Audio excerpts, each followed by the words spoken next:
Neelima AP శాసనసభ స్పీకర్గా TDP senior నేత అయ్యన్న పాత్రను ఎంపిక చేసినట్లుగా తెలుస్తా ఉంది. ఒకవైపు ఇది 7వసారి ఆయన అసెంబ్లీలో అడుగు పెట్టబోతా ఉన్న నేపథ్యంలో పెద్ద ఎత్తున గతంలో ప్రతిపక్షంలో ఉన్నప్పుడు టీడీపీ తరపున పోరాటం చేశారు. ఖచ్చితంగా మంత్రి పదవి దక్కుతుందని ఆశించినప్పటికీ సామాజిక సమీకరణాల నేపథ్యంలో వారికి మంత్రి పదవి దక్కలేదు. ఈ నేపథ్యంలోనే స్పీకర్గా ఎంపిక చేసినట్లుగా తెలుస్తా ఉంది. మరొకవైపు జనసేనకు డిప్యూటీ స్పీకర్ పదవి దక్కే అవకాశం ఉన్నట్లుగా తెలుస్తా ఉంది కదా. రైట్, చూద్దాం.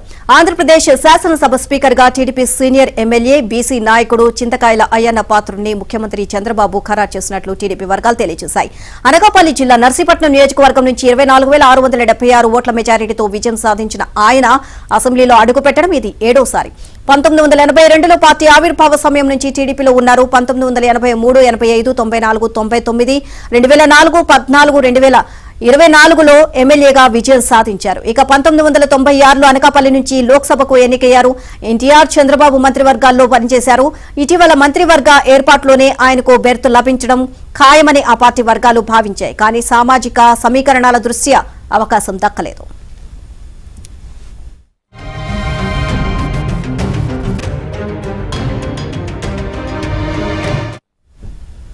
గత 5 ఏళ్లలో అధికార వైసీపీ పైన ముఖ్యమంత్రి జగన్మోహన్ రెడ్డి పైన ఆయన తీవ్ర విమర్శలు గుప్పించారు. దీంతో ఆయనపై పలు అక్రమ కేసులు బనాయించారు.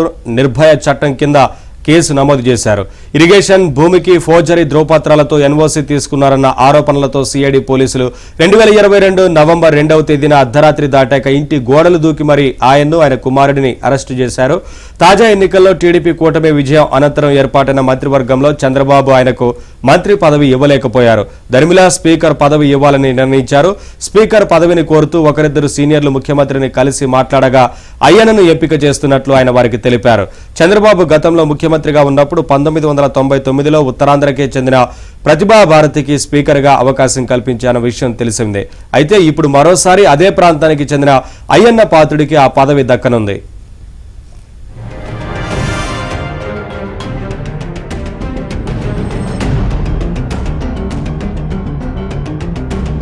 అయ్యన్న పాత్రకి ఉందని చెప్పుకోవచ్చు. ప్రధానంగా చూస్తే కనుక దాదాపు అంటే టీడీపీ పార్టీ ఆవిర్భావం నుంచి ఇప్పటి వరకు దాదాపు 7 సార్లు ఆయన గెలవటం కూడా జరిగింది. చంద్రబాబు అలాగే ఎన్టీఆర్ కేబినెట్ లో ఆయన మంత్రి పదవులు కూడా పొంది ఎంతో అనుభవం కలిగిన వ్యక్తి అయ్యన్న పాత్రుడు. అటువంటి వ్యక్తి ఈ పార్టీ సేవలు పార్టీకి ఉపయోగించుకోవాలని టీడీపీ చంద్రబాబు నిర్ణయించుకున్నారు. అయితే ఖచ్చితంగా ఈ కేబినెట్ లో ఆయనకి మంత్రి పదవి వచ్చిందని చెప్పి అటు టీడీపీ శ్రేణులతో పాటు అందరూ కూడా భావించారు. ఎందుకంటే దాదాపు ఇప్పుడు కూడా అంటే ఈ ఆయన రాజకీయ చరిత్రలో ఎప్పుడు పడిన కష్టాలు గడిచిన 5 ఏళ్లలో ఆయన పడటం కూడా జరిగింది. ప్రధానంగా చూస్తే కనుక ఆయన వైసీపీ తీవ్ర వేధింపులకైతే గురి చేసిందని చెప్పుకోవచ్చు. చివరకు ఆయన పైన నిర్భయ చట్టం కూడా మోపడం కూడా మొత్తం కూడా రాష్ట్ర వ్యాప్తంగా తీవ్ర సంచలనం కలిగించింది. ఇవన్నింటినీ ధర్మిల ఆయన ఖచ్చితంగా ఆయన చేసిన పోరాటాలకే కావచ్చు ఏటికైనా ఆయన అనుభవం దృష్ట్యా ఆయనకి ఖచ్చితంగా ఈసారి మంత్రి పదవి వచ్చిందని చెప్పి కూడా అందరూ భావించారు. కానీ రాజకీయ సమీకరణలు అలాగే సామాజిక సమీకరణల కారణంగా ఈసారి ఆయనకు మాత్రం మంత్రి పదవి పార్టీ ఇవ్వలేకపోయింది. దీంతో ఆయనకి స్పీకర్ పదవి కేటాయించినట్టు పార్టీ అధిష్టానం కూడా తెలుపుతుంది. అయితే పార్టీ ఏదైతే స్పీకర్ పదవి కూడా ఆయన సమర్థవంతంగా నిర్వహిస్తారని చెప్పి అటు పార్టీలోనూ అందరిలోనూ కూడా ఉంది. ఎందుకంటే చాలా సీనియర్ అనుభవం ఉన్న వ్యక్తి కావడంతో ఆయనకి స్పీకర్ స్థానం సముచితమైందని చెప్పి కూడా అందరూ భావిస్తున్నారు. ఇక ఏదైతే డిప్యూటీ స్పీకర్ జనసేనకి ఇచ్చే ఆలోచనలు అయితే ఉంది వాళ్ళకే ఈసారి అది దక్కే అవకాశం కూడా కనపడుతుంది. అయితే ఎందుకంటే డిప్యూటీ స్పీకర్ గా లోకం మాధవికి ఎక్కువగా ఎక్కువగా ఛాన్స్ కనపడుతుంది. ఆమె నెల్లిమర్ల నుంచి గెలిచిన పరిస్థితి ఉంది. ఆమెకి ఎక్కువగా ఈ పదవి ఆమెకి కట్టబెట్టే అవకాశం ఎక్కువగా ఉందని ఆమెకి దక్కే ఛాన్స్ ఎక్కువగా ఉందని చెప్పి కూడా అటు జనసేన వర్గాల నుంచి కూడా భావిస్తున్నాయని చెప్పుకోవచ్చు. ఇక టీడీపీ రాష్ట్ర అధ్యక్షుడిగా పల్లా శ్రీనివాసరావుని నియమిస్తూ నిన్న రాత్రి చంద్రబాబు ఆదేశాలు జారీ చేశారు. ఎందుకంటే పల్లా శ్రీనివాసరావు మొత్తం కూడా రాష్ట్రంలో అత్యధిక మెజార్టీ సాధించిన వ్యక్తి ఈయనే పల్లా శ్రీనివాసరావు కావడంతో దీనితోడు ఏదైతే విశాఖ అధ్యక్షుడిగా పార్టీ అధ్యక్షుడిగా ఉంటూ కూడా ఎంతో సేవ చేసిన వ్యక్తి.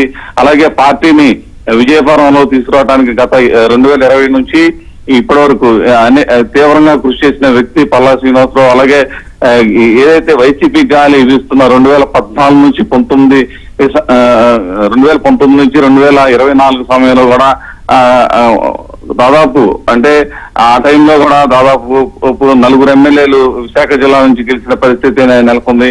ఆయన సేవలు ఖచ్చితంగా పార్టీకి ఇంకా మెరుగ్గా ఉపయోగించుకోవాలన్న ఆలోచనతోనే ఆయనకి ఈ రాష్ట్ర అధ్యక్షుడిగా బాధ్యతలు అప్పగించడం కూడా జరిగింది. అయితే ఇప్పటి వరకు ఎవరైతే బాధ్యతలు నిర్వహించిన సీనియర్ నాయకులు లక్ష్మీనాయుడు ఉన్నారో ఆయన పార్టీకి ఎంతో కృషి చేశారని చెప్పి చంద్రబాబు కూడా ఆయన అభినందించడం కూడా జరిగింది. అయితే పల్లా శ్రీనివాసరావు కూడా అదే స్థాయిలో ఏదైతే పార్టీ మీద చంద్రబాబు ఏదైతే నమ్మకం పెట్టుకున్నారో అదే రీతిలో చేస్తానని చెప్పి కూడా పల్లా శ్రీనివాసరావు చెప్తున్నారు. ఏదైతే పార్టీ ఆదేశాలు తూచా తప్పకుండా పాటిస్తూ పార్టీకి నా సేవలు తన వంతు సేవలను అందిస్తానని కూడా పల్లా శ్రీనివాసరావు చెప్తున్నారు. Thank you Purna.